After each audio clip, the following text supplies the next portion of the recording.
अस्सलाम वालेकुम प्यारे प्यारे बच्चों।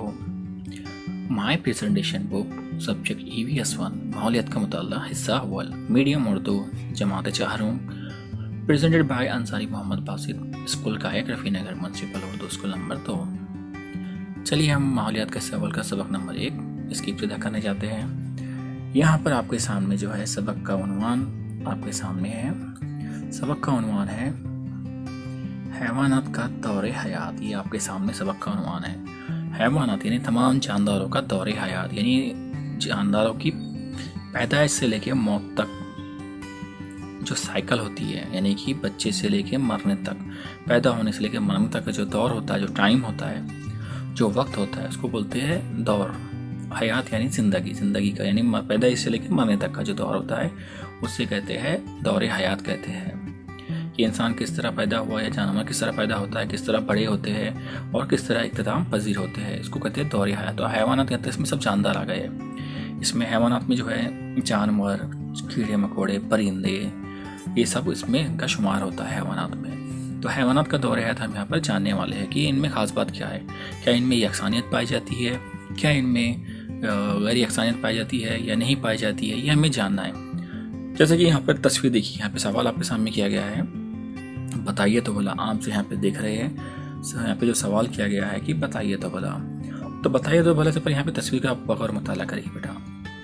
यहाँ पर देखिए कुत्ता है और कुत्ते के यहाँ पे पिल्ले हैं, छोटे छोटे बच्चे हैं मतलब। अब इन दोनों में देखेंगे तो आपको देखना है कि इनकी पैदाइश के वक्त कैसी है, बड़े होने पर ये कैसे नजर आते हैं। तो देखिए जो बच्चे हैं वो बड़ों की तरह ही नजर आ रहे हैं, बस इतना है कि उनकी जसामत जो है छोटी और बड़ी है। छोटे बच्चे छोटे दिख रहे हैं, बड़े कुत्ते बड़े दिख रहे हैं, मतलब दिखने में एक से है, बस उनका साइज छोटा और बड़ा है। यहाँ पर देखिए तितली, अब तितली जो है अंडे देती है तो उसमें से लार्वा निकलता है। तो ये देखिए लार्वा जो यहाँ पे आपके सामने नजर आ रहा है। तो ये दोनों में यकसानियत है क्या? नहीं है। मतलब आप अगर इन दो तस्वीर पे गौर करेंगे, कुत्ता और उसके पिल्लों पर गौर करेंगे, तो आपको समझ में आ जाएगा कि इनमें यकसानियत है। इनके बच्चे हूबहू अपने माँ बाप की तरह होते हैं। तितली के बच्चे जो होते हैं लार्वे जो है, तितली के अगर बच्चे यहाँ देखेंगे, लार्वे जो है दिखने में इसके जैसे तितली की तरह होते हैं क्या? नहीं होते हैं, हूबहू नहीं होते। जब वो बड़े हो जाते हैं तो तितली की तरह नजर आते हैं, लेकिन उससे पहले जब वो पैदाइश होने के बाद जब वो पैदा होते हैं तो दिखने में अपने माँ बाप की तरह नहीं होते। तो हमें इससे दो बातें मालूम हुई है कि कुछ जानवरों के बच्चे पैदाइश के वक्त अपने माँ बाप की तरह होते हैं, जैसे कि यहाँ कुत्ता और उसके बच्चे देखेंगे तो दिखने में एक जैसे, बस छोटा साइज और बड़ा साइज, जैसा छोटी और बड़ी है। तितली जो अंडे देती है, बच्चे निकलते हैं, जिसे हम लार्वा कहते हैं, दोनों में यकसानियत नहीं है। यानी वो तितली की तरह उसके बच्चे नजर आते हैं क्या? नहीं आते हैं। तो ये हमें फ़र्क नज़र आया यहाँ पर। तो आइए हम थोड़ा आगे बढ़ते हैं। यहाँ पे सवाल क्या पूछा गया है, आप ही देखिए आपके सामने। यहाँ पे सवाल है, कुत्ते के पिल्लों और उनकी माँ को देखिए, क्या इनमें यकसानियत नज़र आती है? बिल्कुल आती है। कुत्ते के जो पिल्ले हैं, यहाँ पर छोटे छोटे बच्चे हैं, अपनी माँ की तरह ही नज़र आ रहे हैं दिखने में।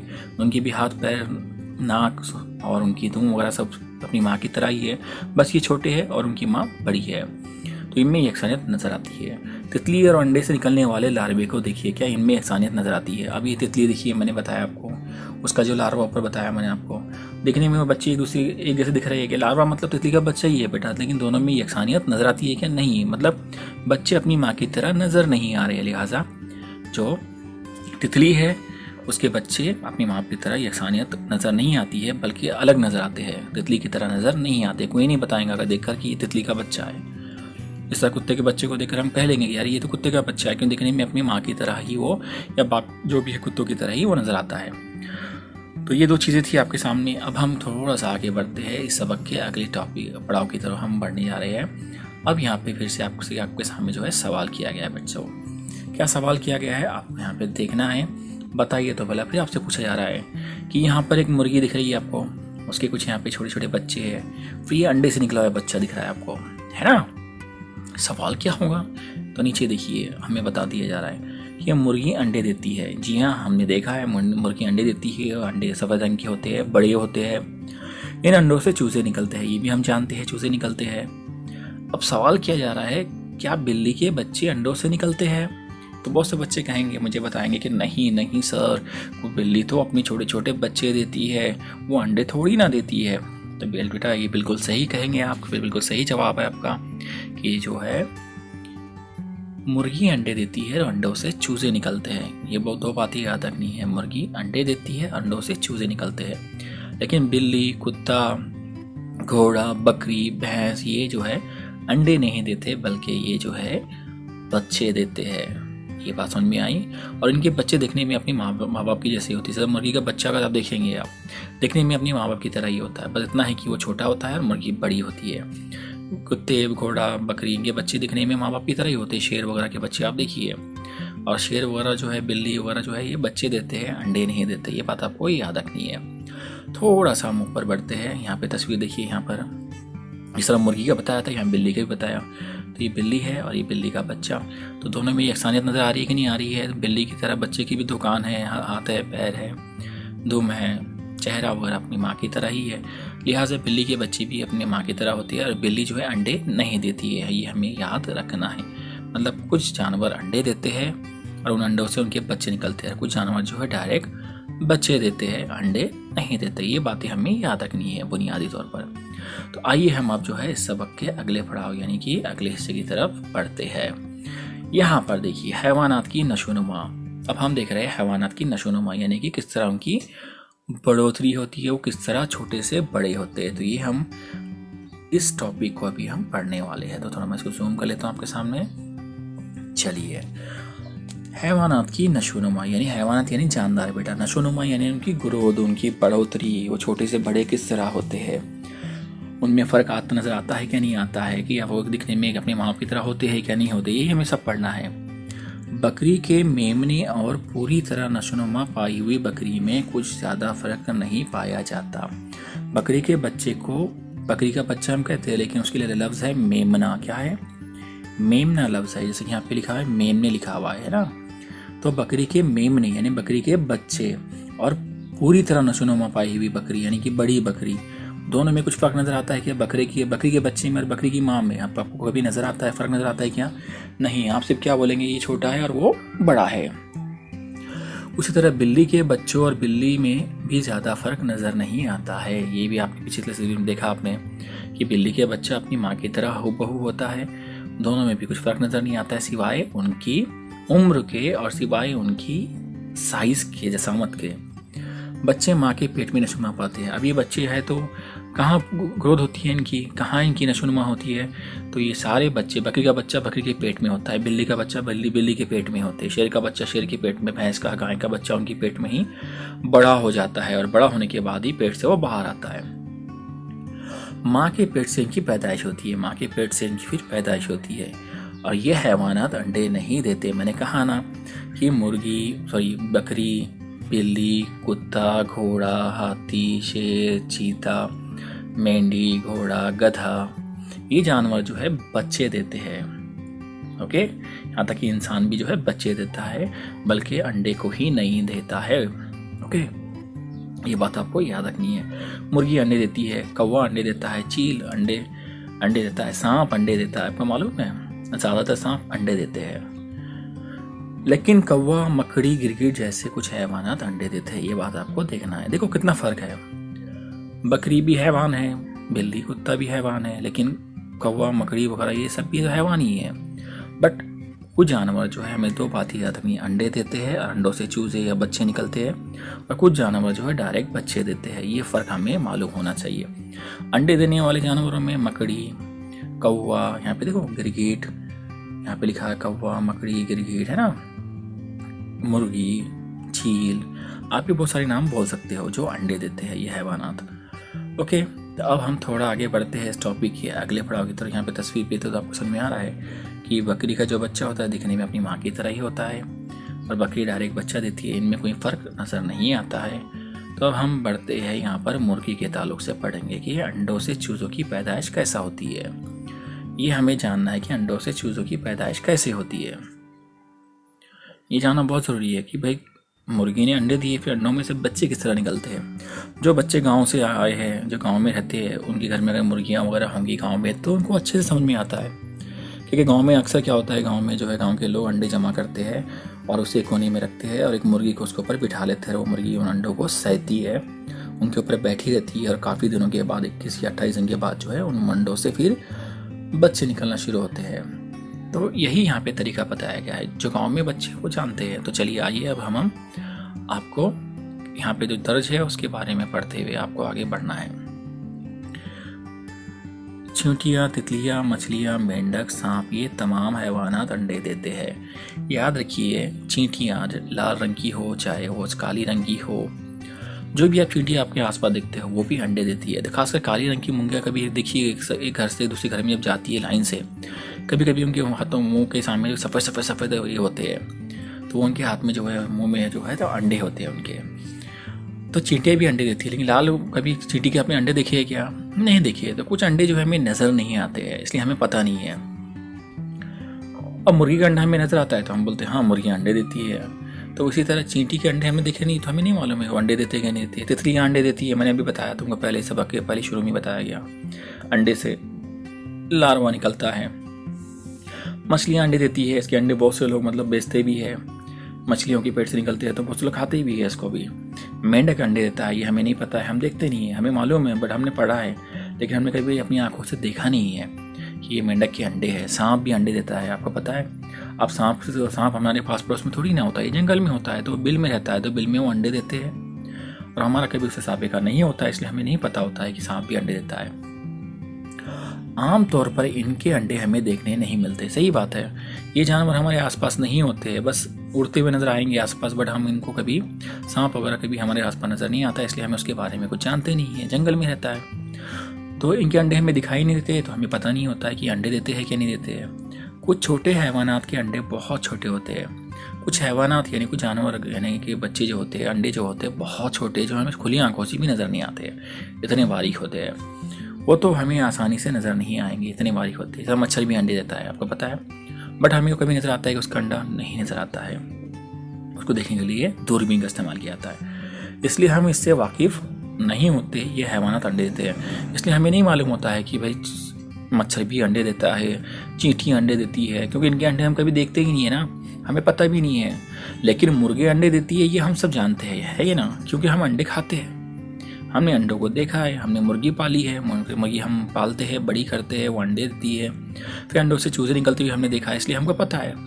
तो मुर्गी के अंडे इतने बड़े होते हैं कि आसानी से हमें नज़र आते हैं, तो हम इसलिए भी हमें मालूम है क्योंकि हम उसके अंडों को देखते हैं, उन अंडों को अपने हाथ भी लगाते हैं, खरीद कर लाते हैं, तो इसलिए आसानी से नज़र आते हैं, इसलिए हमको मालूम है। तो अब जो है थोड़ा मज़ीद हम इसमें एक नया लफ्ज़ पहले आप जान लो, जो अभी इस्तेमाल होने वाला है आगे। नया लफ्ज़ सीखिए, क्या है? अंडा सेना। किसे कहते हैं? अंडा सेना। अंडों को हरारत देने के लिए मुर्गी का अंडों पर बैठे रहना अंडे सेना कहलाता है।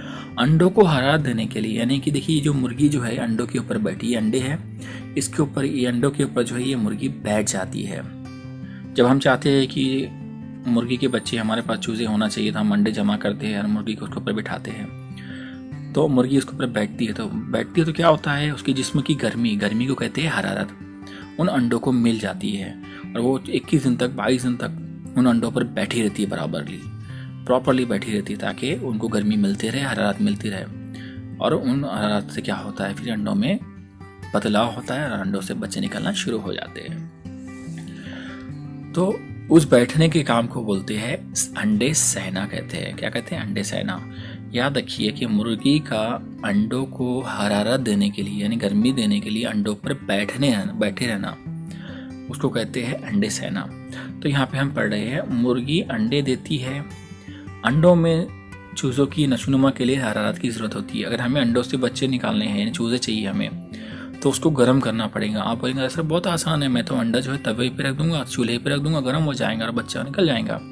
तो ये तरीका बिल्कुल गलत है। अंडों को चूल्हे पे आग में गर्म नहीं करना है, बल्कि एक ख़ास तरह की गर्मी दी जाती है, एक ख़ास दर्जे हरारत दिया जाता है उनको, ना उससे कम चाहिए ना उससे ज़्यादा गर्मी चाहिए। टेम्परेचर जो होता है वो ना कम होना चाहिए ना ज़्यादा होना चाहिए। इसलिए अंडे देने के बाद मुर्गी अंडों पर बैठी रहती है। अगर उन अंडों से अगर चूज़े चाहिए, तो देखिए आप गांव में क्या होता है, बहुत सारे अंडे जमा करके उसके ऊपर मुर्गी बिठाई जाती है, तो वो अंडे सह रही होती है मतलब अपने जिस्म की गर्मी से अंडों को वो गर्म करती है, तो उसके ऊपर बैठी रहती है, उसकी जिस्म की गर्मी से अंडे गर्म होना शुरू होते हैं और अंडों को हरारत गर्मी पहुँचाती रहती है। तो अंडों में चूजे आहिस्ता आहिस्ता बढ़ने लगती है। वो गर्मी से क्या होता है, फिर अंडों के अंदर जो है थोड़ा बदलाव आता है। वो अंडों के अंदर जो है जो चेंजेस आते हैं, अंदर बदलाव आता है, और इतना बदलाव होता है कि अंदर चूजे बन जाते हैं। जब अंदर चूजा पूरी तरह बन जाता है तो चूजा क्या करता है, अंडे को फोड़कर बाहर निकल आता है। तो नशोनुमा मुकम्मल होने पर चूजे अंडों के खोल तोड़कर बाहर निकल आते हैं। अब बच्चा पूरी तरह बन जाएगा जब अंडे के अंदर, तो वो क्या करता है, उस अंडे को तोड़ डालता है और बाहर निकल कर आ जाता है। धीरे धीरे सारे अंडे जो है अंदर पूरी तरह से जब हो जाते हैं तो अंडे के अंदर के चूजे जो है अंडों को फोड़कर उसका जो कॉल होता है सफ़ेद रंग का, उसको तोड़कर बाहर निकल जाते हैं। ये हमने इस सबक में थोड़ा सा जाना है। तो यहाँ पे सवाल किया जा रहा है, ज़रा बड़ा होने तक मुर्गी चूज़ों का ख्याल रखती है। देखिए, मुर्गी जो है अपने बच्चों को हमेशा साथ लेके घूमती है और उनका ख्याल रखती है। किससे ख्याल रखती है? दुश्मनों से, क्योंकि उसके बच्चे कमज़ोर होते हैं। उनकी हिफाजत करती है मुर्गी। क्यों हिफाजत करती है? क्योंकि वो इतने कमज़ोर होते हैं कि उनके पर भी बराबर नहीं होती है, चोंच भी मजबूत नहीं होती है। उन्हें चील आकर ले जाके खा सकती है, कुत्ता उन्हें खा सकता है, कोई बच्चा इंसान का उनको दबा कर मार सकता है। तो मुर्गी जो है अपने बच्चों की हिफाजत करती है जब तक उनकी चोंच मजबूत ना हो जाए, उनको पर ना आ जाए, वो बड़े ना हो जाए। अब आगे हमें बढ़ना है। अब हम इसके आगे पड़ाव की तरफ बढ़ते हैं। चलिए,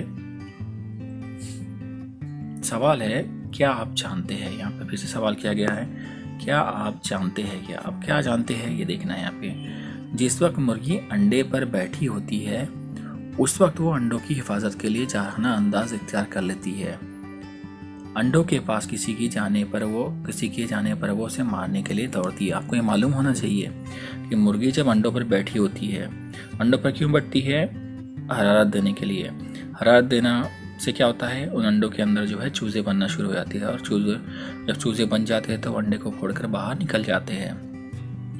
तो मुर्गी का अंडों के ऊपर बैठने के अमल को बोलते हैं अंडे सेना। तो उस वक्त जो कोई इंसान अगर उन अंडों को हाथ लगाने की जब कोशिश करता है, उन अंडों को छूने की कोशिश करता है, तो मुर्गी जो है उन पर हमला करती है। क्योंकि वो हर अंडे की हिफाजत करती है, वो बराबर पूरे अंडों पर बैठी होती है और अपने जिस्म की गर्मी से वो गर्म करती है। अगर एक भी अंडे के वो गर्म बराबर ना कर पाए तो बच्चा उसका अंदर ही मर जाता है, वो अंडा खराब हो जाता है और बच्चा अंदर चूजा बन नहीं पाता है। इसलिए वो क्या करती है, किसी को हाथ लगाने देती नहीं है। जब अंडों पर बैठी होती है, कोई हाथ लगा दे, वो उसका पीछा छोड़ती नहीं है, उसको मारती है, चोंच से मारती है। इसलिए मुर्गी जारहाना अंदाज इख्तियार करती है, नहीं गुस्से में रहती है। अब यहाँ सवाल है कि आइए दिमाग पर जोर दें। मुर्गी और उसके चूजों में कौन कौन सी यकसानियत पाई जाती है? मुर्गी और उसके चूजों को अगर आप देखेंगे तस्वीर में तो आपको मालूम होगा कि मुर्गी की चूजों को भी चोंच होती है, मुर्गी को भी चोंच होती है, ये आपने देखा है। और उनके पैर उनकी माँ की तरह होते हैं, हर चीज़, उनकी आँख वगैरह सब उनकी माँ की तरह ही होती है। अब काया पलट हम ये पढ़ने वाले हैं यहाँ पर। काया पलट क्या हो सकता है? जैसा कि मेमने और बकरी में यकसनियत पाई जाती है। मैंने पहले तस्वीर में बताया था आपको कि बकरी का बच्चा दिखने में हूबहू माँ की तरह होता है, बट इतना है कि वो जसामत में जिस्म के लिहाज से वो छोटा होता है, उम्र के हिसाब से छोटा होता है। बकरी बड़ी होती है उम्र के हिसाब से और दिखने में सेम उसी की तरह यकसा होती है, कोई चेंज नहीं होता है, छोटे और बड़े का फ़र्क होता है। चूजे और मुर्गी में भी यकसानियत पाई जाती है। मैंने कहा मुर्गी और उसके बच्चे भी दिखने में एक जैसे होते हैं, बस वो छोटे होते हैं और मुर्गी बड़ी होती है। लेकिन तितली के लार्वे और तितली में बहुत ज़्यादा फर्क पाया जाता है। हमने सबक के शुरू में देखा था, तितली जब अंडे देती है तो उसमें से लार्वे निकलते हैं। लार्वा अगर देखेंगे तो आप बोलेंगे ये तो कुछ और ही चीज़ है, ये तो तितली थोड़ी ना है। तो दोनों में बहुत ज़्यादा फर्क पाया जाता है। तो बच्चे और पूरी तरह नशोनुमा पाए हुए हैवान में नुमायाँ फ़र्क होना काया पलट कहलाता है। तो उसी चीज़ को बोलते हैं काया पलट। यानी जिस तरह तितली और उसके बच्चे में यानी लार्वे में बहुत ज़्यादा फ़र्क है, दोनों को देख के लगता है कि ये दोनों एक जैसे है ही नहीं, कुछ भी अंदर एक जैसी चीज़ नहीं है। तो ऐसी चीज़ को बोलते हैं, इस तरह के फ़र्क को बोलते हैं काया पलट। बच्चे और पूरी तरह नशोनुमा पाए हुए हैवान में नुमायाँ फ़र्क होना काया पलट कहलाता है। अब हम यहाँ पे पूरी डिटेल देखने वाले हैं तितलियों में काया पलट। अब हम ये पूरा टॉपिक पढ़ने वाले हैं बेटा, तितलियों में काया पलट किस तरह होती है। तो आइए यहाँ पे मैं आपको दिखाता हूँ तितलियों में काया पलट। खूबसूरत शक्ल और रंग बिरंगी तितलियाँ हमारे माहौल ही का एक हिस्सा है। हमारे आसपास खूबसूरत और रंग बिरंगी तितलियाँ बहुत सारी पाई जाती है। तितलियों की ज़िंदगी नबातात की गुर्बत में गुजरती है, यानी पेड़ पौधों के करीब भी उनकी ज़िंदगी पूरी गुजर जाती है। गुर्बत यानी कि नज़दीक में, आस पास में। तितलियों की नशोनुमा के 4 मरहले हैं, यानी कि तितली की पैदाइश से लेके बड़ा होने तक और बड़ा होकर मरने तक 4 हिस्सों में इसको बांटा गया है। जैसा बच्चा हमारे पास इंसान पैदा होता है तो बच्चा बोलते हैं, फिर वो बच्चे से लड़कपन आता है, लड़कपन से फिर उसके अंदर जवानी आती है, फिर बुढ़ापा आता है ना। छोटा बच्चा, फिर लड़कपन, फिर नौजवान, और उसके बाद जवान, उसके बाद बुढ़ापा। ये इंसान की ज़िंदगी का पड़ाव है। तो उसी तरह तितली की भी ज़िंदगी के 4 मरहले। पहले अंडा होता है। क्या होता है? पहले अंडा देती है, उन अंडों से लार्वा निकलता है। उस लार्वे के बाद वो प्यूपा यानी कि कॉल बनता है, और बालिग यानी बड़ा हो जाता है। बालिग यानी बड़ा हो जाता है। तो तितली की ज़िंदगी के 4 मरहले हैं बड़े होने के लिए। 4 तरीके से वो मतलब यानी कि ज़िंदगी में मतलब वो 4 दौर को पूरा करती है। पहले वो अंडा होता है, अंडे में से लार्वा निकलता है, लार्वा बाद में प्यूपा बनता है, और प्यूपा से वो बालिग यानी बड़ी तितली बन जाती है, और हम उसे देखकर कहते हैं तितली है। बालिग है, उसी को हम तितली कहते हैं। तो चलिए यहाँ पे मैं उसके बारे में अभी आपके सामने पढ़ता हूँ।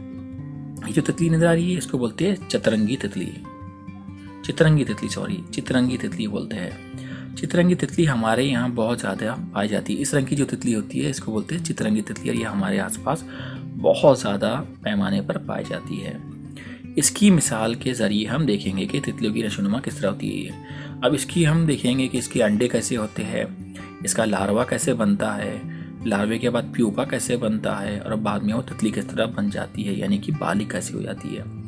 तितली की हर तितली, कोई भी तितली अगर लेंगे तो पहले अंडे देंगी, अंडे से लार्वा निकलेगा, फिर प्यूपा बनेगा, फिर वो बालिग हो जाएंगी। 4 मरहले। तो हम इसके लिए हम क्या कर रहे हैं, इसकी स्टडी कर रहे हैं। चितरंगी तितली ये अंडे कैसे देती है, इसका लार्वा कैसा होता है, ये हम अब पढ़ने वाले हैं। आइए तो हम थोड़ा आगे की तरफ बढ़ते हैं। ओके, चलिए मैं इसको थोड़ा ऊपर कर लेता हूँ। यहाँ पे पूरा आपके सामने समझ में आ जाएंगे आपको ये कि किस तरीके से है। चितरंगी तितली की मादा यानी तितली में 2 होते हैं, नर और मादा होते हैं। रुई के पत्तों पर अंडे देती है। रुई के पत्तों पर जो है अंडे देती है। रुई मतलब एक आग बोल के एक पौधा होता है, ये पौधा होता है रुई या आग का पौधा। तो उसके पत्तों पर अंडे देती है। देखिए इस तरह का अंडा देती है, दिख रहा है आपको। यहाँ पर जो तितली ने जो है उसके पत्तों पर अंडा दिया है। ये देखिए यहाँ पे भी अंडे दिए हुए दिख रहे हैं आपको ये। तो सवाल अगर किसी ने पूछा आपसे कि चितरंगी तितली की जो मादा किसके पत्तों पर अंडे देती है, तो आप बोलेंगे रुई आग के पत्तों पर अंडे देती है। ये याद रखना है। अंडों से 6 से 8 दिन में लार्वे बाहर निकलते हैं।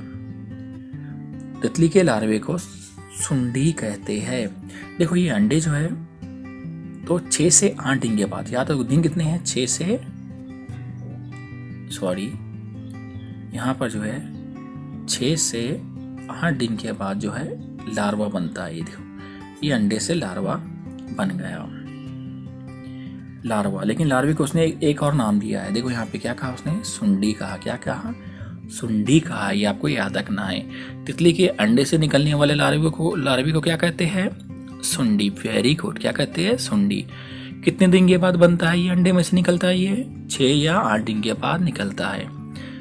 2 सवाल थे। चितरंगी तितली अंडे कहाँ देती है, रुई के पत्तों पर। नंबर 2, उसके अंडे से लार्वा कितने दिन के बाद निकलता है, 6 से 8 दिन के बाद।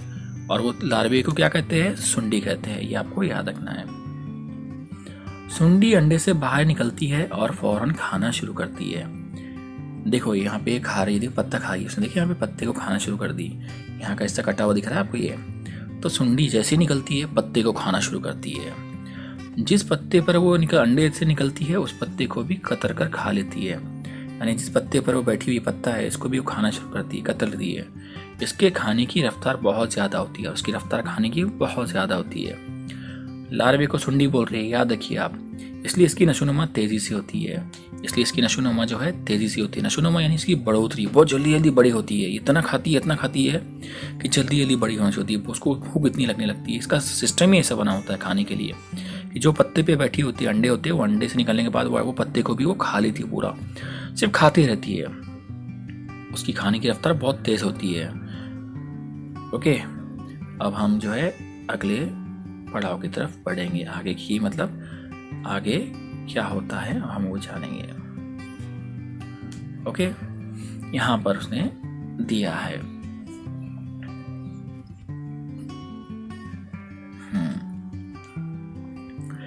एक नया लफ्ज पहले जान लेंगे हम, कैंचिली। जिस्म की नशोनुमा के दौरान नाकाफी होने वाले जिस्म का गिलाफ। यानी अगर फर्ज करो कि एक जो है बच्चा जो है छोटा है, ओके, अब वो बड़ा हो गया, सांप, जैसे सांप की मिसाल लेंगे आप। ये सांप अगर छोटे से बड़ा हो गया 1 साल के बाद, तो उसकी साइज बढ़ जाएंगी। साइज बढ़ जाएंगी तो क्या होता है, उसकी चमड़ी जो होती है ऊपर की वो बदलना पड़ती है, निकल जाती है, क्योंकि वो पहला साइज में और अभी साइज में फ़र्क आ जाता है। तो ऊपर की चमड़ी उसको छोड़ना पड़ती है, जो उसके ऊपर की चमड़ी निकल जाती है, उसको केंचली बोलते हैं। क्योंकि पहली वाली उसकी केंचली जो थी, जो कवर था उसके जिस्म के ऊपर, वो छोटा पड़ने लगता है, क्योंकि अब वो बड़ा हो गया है तो उसके ऊपर की केंचली निकल जाती है। तो उसको वो अपनी केंचली छोड़ना पड़ेगी, क्योंकि अब वो बड़ा हो गया है तो नया जेल चाहिए उसको। तो वैसा ही यहाँ पे बताया गया है नया लफ्ज़ केंचली, कि नशोनुमा की दौरान नाकाफी होने वाले जिस्म का गिलाफ, उससे कहते हैं केंचली। ये सवाल आपको याद रखना है, कोई भी पूछ सकता है आपसे। इब्तदाई 2 से ढाई दिन तक चितरंगी तितली की सुंडी इतनी बढ़ जाती है कि जिसकी केंचली उसके लिए नाकाफी हो जाती है। इब्तदाई यानी शुरू के 2 से ढाई दिन तक चितरंगी तितली की सुंडी इतनी बढ़ जाती है, इतनी बड़ी हो जाती है 2 से ढाई दिन में, कि जो उसकी चमड़ी थी उसके लिए खुद के लिए छोटी पड़ जाती है, तो उसके लिए वो चमड़ी को छोड़ देती है। लेकिन उस चमड़ी को क्या कहते हैं हम, केंचली बोलते हैं। जो कवर होता है ना उसके जिस्म का, जिसको उसको छोड़ना पड़ेगा बड़ा होने के लिए। लेकिन इस केंचली के नीचे बड़े हुए जिस्म पर जो नए केंचली बनती है वो ढीली होती है।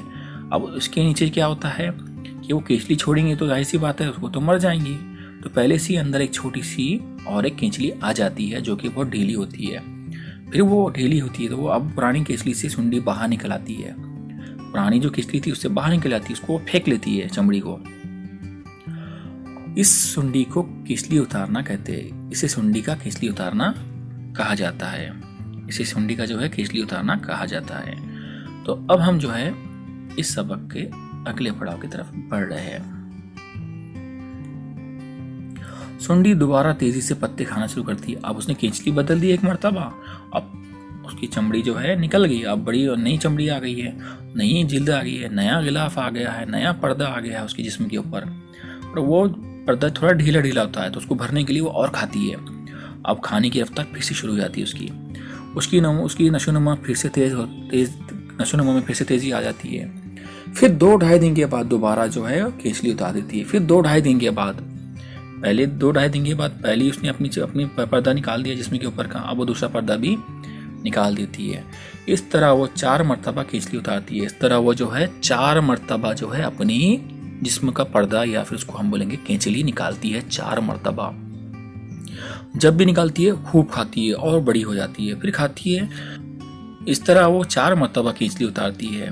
और चितरंगी किस्म की जो है तितलियां 10-12 दिन सुंडी की हालत में रहती है, बस 10-12 दिन के लिए सुंडी की हालत में रहती है बस। तो 10-12 दिन के अंदर वो 4 मरतबा जो है अपना गिलाफ निकालती है। सोचो आप, पहले तो 6 से 8 दिन के अंदर अंडे से निकलकर बाहर आती है लार्वे की शक्ल में, लार्वे को सुंडी बोलते हैं।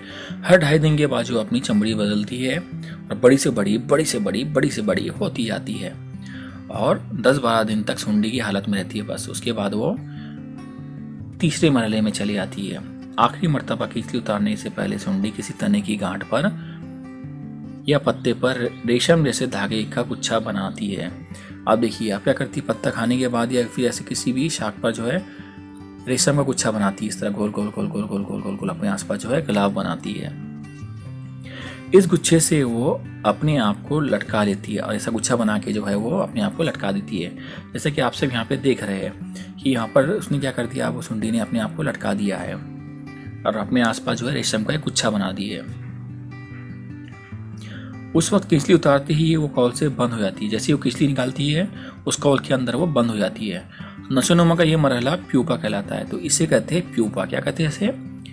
प्यूपा कहते हैं। अब जब इसमें भी वो बड़ी हो जाती है, जब उसके अंदर पर बन जाते हैं, पैर बन जाते हैं, तो वो ऊपर वाला जो ये जो हिस्सा है ये इस तरह खा रही थी, वो निकालना शुरू कर दी उसने। देखो अब ये तितली बनने के लिए बाहर आ रही है अंदर से। अब वो बड़ी हो गई, आप अंदर वो उसकी नशोनुमा हो गई, आप उसके पर बन गए, सब बन गए। इसके अंदर पर बनना शुरू होते हैं बेटा, और तितली बनना शुरू हो जाती है। जब वो तितली बन के बाहर निकलने वाली रहती है तो ये ऊपर से इसको निकालती है कवर को। बाद में इस तरह देखो बाहर आ गई। इसमें देखो ये जो है ऐसा हो जाता है और इसमें से तितली बाहर आ जाती है और आसमान में उड़ जाती है। तो कॉल के अंदर तितली, यहाँ पे थोड़ा जूम करता हूँ आपको नजर आने के लिए मैं। कॉल के अंदर तितली तकरीबन 11-12 दिन रहती है। कितने दिन तक रहती है? कॉल के अंदर तितली तकरीबन 11-12 दिन तक रहती है। इसके अंदर जो है, इस कॉल के अंदर जो है तितली जो है 11-12 दिन तक रहती है। इस हालत में वो कुछ भी नहीं खाती, और इस हालत के अंदर जो है वो कुछ भी नहीं खाती। इसके अंदर जब रहती है तो कुछ भी नहीं खाती है, लेकिन उसकी जिस्म में अहम तब्दीलियाँ होती रहती है। उसके अंदर बदलाव क्या आता है? उसके पर बनते हैं, पैर बनते हैं। कॉल के अंदर चितरंगी तितली की नशोनुमा मुकम्मल थी। जब वो पूरी तरह से बन जाती है तो निकल कर बाहर आ जाती है इस तरह। इसके बाद पूरी नशोनुमा पाई हुई बालिग तितली कॉल से बाहर आती है। जब इसमें से निकल जाती है तो इस तरह वो बड़ी सी तितली बालिग यानी होकर निकल जाती है। पहले अंडे से लार्वा, लार्वे से प्यूपा, प्यूपा से तितली। इस वक्त तितली के 6 लंबे पैर होते हैं। तितली के पैर कितने होते हैं? 6 लंबे पैर होते हैं, याद रखिए।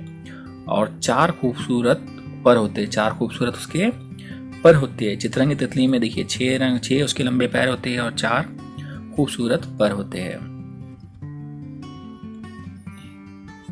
तमाम तितलियों की नशोनुमा इस तरीके से होती है। हर तितली ऐसी ही होती है और ऐसी ही वो तितली बनकर आसमान में उड़ जाती है।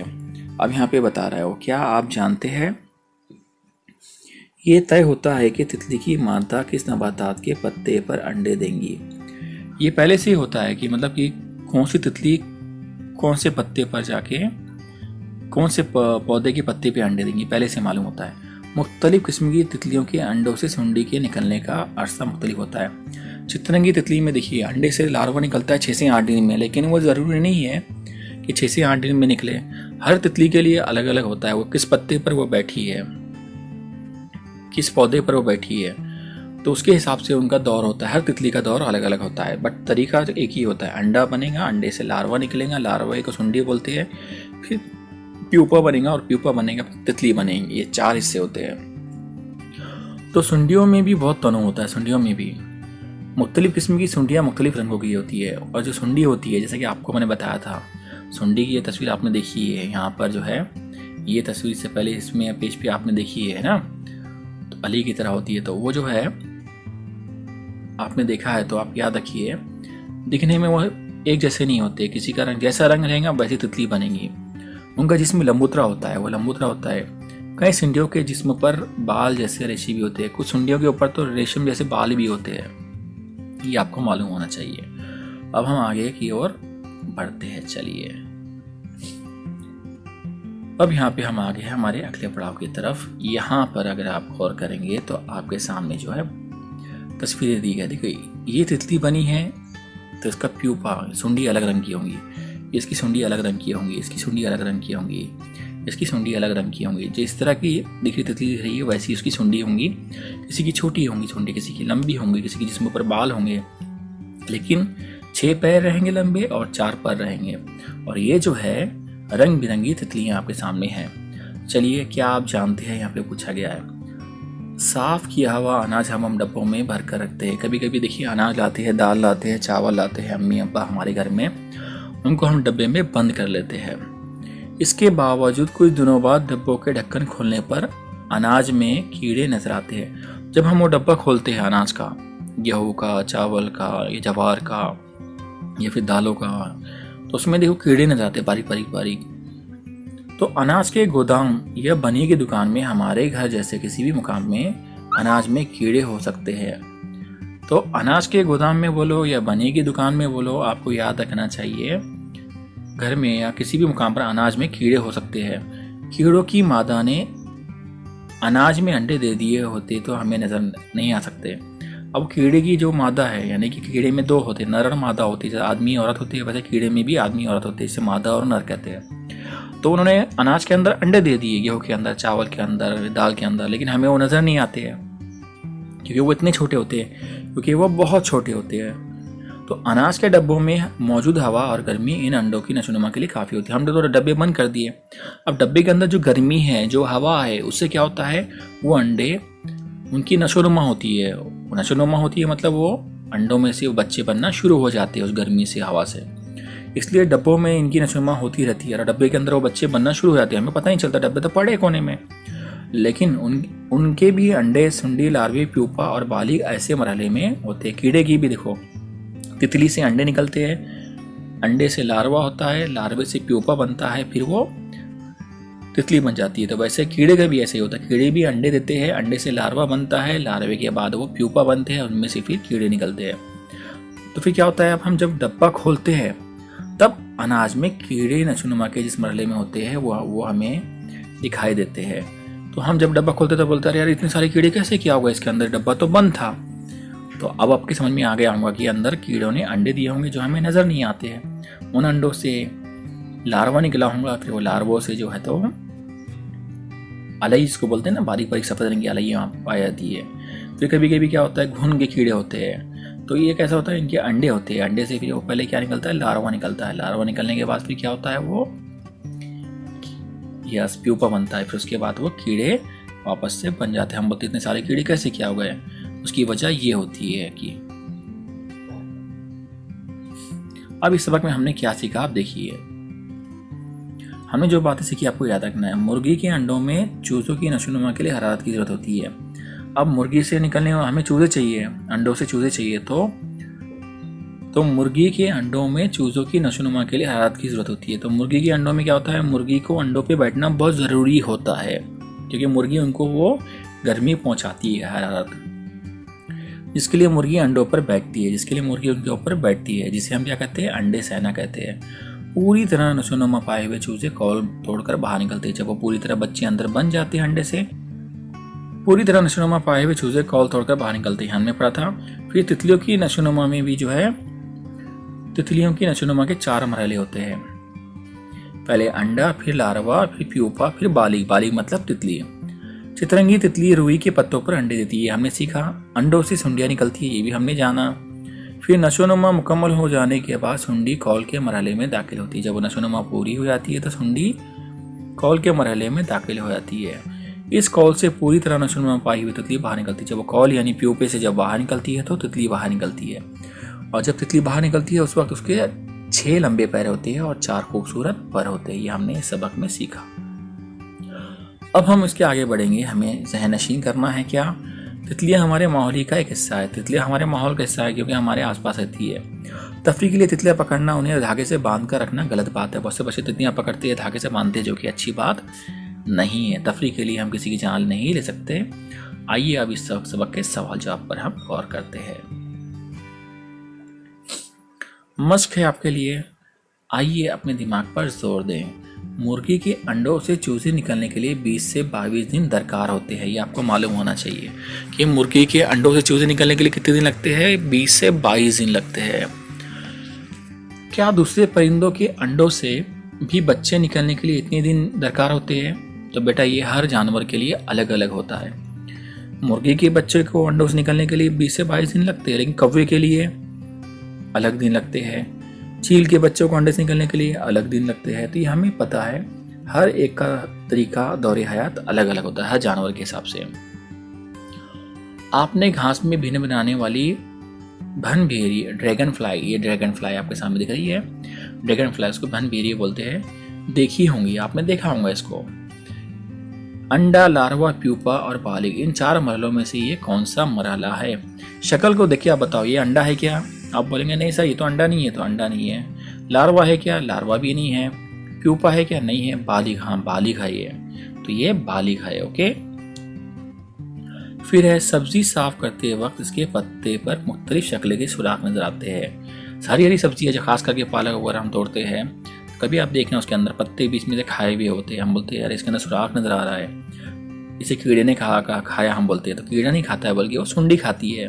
कीड़े के अंडे में से निकलने वाला जो लार्वा होता है ना, लार्वा वो खाता है, इसे हम सुंडी बोलते हैं। कुछ पत्तों के किनारे कतरे हुए होते, कभी कभी कुछ पत्तों के किनारे कतरे हुए थे।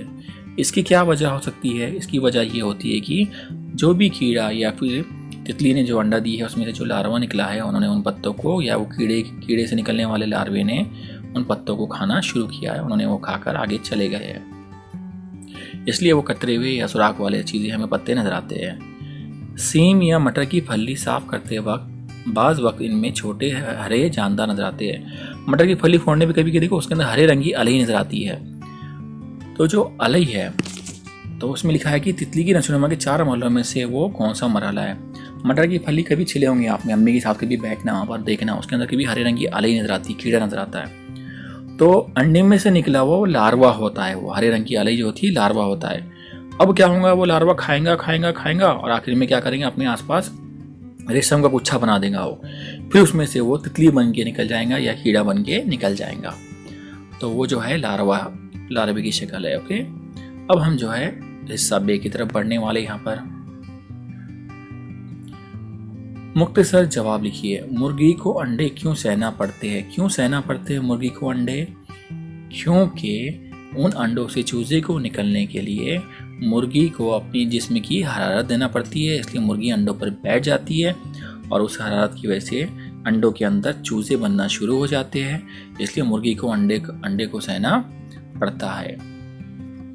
अब सवाल नंबर 2, अंडों पर बैठी हुई मुर्गी जारहाना अंदाज क्यों इख्तियार करती है? अंडों की हिफाजत के लिए मुर्गी जारहाना अंदाज इख्तियार करती है। तितली की नशोनुमा के 4 मरहले कौन से हैं? तितली की नशोनुमा के 4 मरहले कौन से हैं? पहला है अंडा, दूसरा है वेरी गुड लार्वा, फिर क्या होता है प्यूपा, फिर बालिग यानी तितली बन जाती है। सवाल नंबर 4, प्यूपा मरहले में चितरंगी तितली के जिस्म में कौन कौन सी तब्दीलियां नजर आती है? प्यूपा इस मरहले में क्या होता है? प्यूपा के अंदर वो पहले एक लच्छा बना के अपने आप को अंदर बंद कर लेती है, उसके अंदर उसके 6 पैर और 4 पर बनना शुरू हो जाते हैं। वो उस दिन तक वो कुछ खाती पीती नहीं है, अंदर ही अंदर उसकी नशोनुमा होना शुरू होती है, उसके 4 पर और 6 पैर बनना शुरू हो जाते हैं। अब आपको यहाँ पे सही और गलत पहचानना है। आपको यहाँ पर बेटा क्या है, मेमना अंडे से बाहर आता है। मेमना यानी बकरी का जो बच्चा होता है उसको मेमना बोलते हैं। क्या अंडे से बाहर आता है क्या वो? नहीं, तो ये जवाब क्या हो गया, गलत हो गया। फिर यह चींटियों के अंडे बेहद छोटे होते हैं, इसलिए वो आसानी से नजर नहीं आते। बिल्कुल सही बात है। तितली के लार्वे जब अंडे से बाहर निकलते हैं तो वो ज़्यादा भूखे नहीं होते, जबकि गलत बात है। तितली के लार्वे जब अंडे से बाहर निकलते हैं तो वो पत्ते को खाते रहते हैं ना, इसलिए ये जुमला गलत है ये। ओके, अब हम बढ़ेंगे अगले पड़ाव की तरफ। हमारा खाली जगह मुकम्मल करना है। मादा तितली नबातात के पत्तों पर डैश देती है। क्या देती है? अंडे देती है। ओके, तितली के अब यहाँ पे अंडे देने के बाद क्या लिखा हुआ है यहाँ पे? तितली के लार्वे को डैश कहते हैं। तितली के लार्वे क्या कहते हैं? सुंडी कहते हैं। अब आपको क्या करना है, चितरंगी तितली की शक्ल बनाओ, उसमें रंग भरो और दूसरी तितलियों की रंगीन तस्वीरें जमा करके कॉपी में चस्पा कर लो। ये आपको करना है। यहाँ से ही हमारा सबक पूरा यहाँ पर मुकम्मल हुआ, इख्तिताम पर पहुँचा। आप सबका बहुत बहुत शुक्रिया। चलिए, अल्लाह हाफिज़, फ़ी अमान अल्लाह। Thank you so much.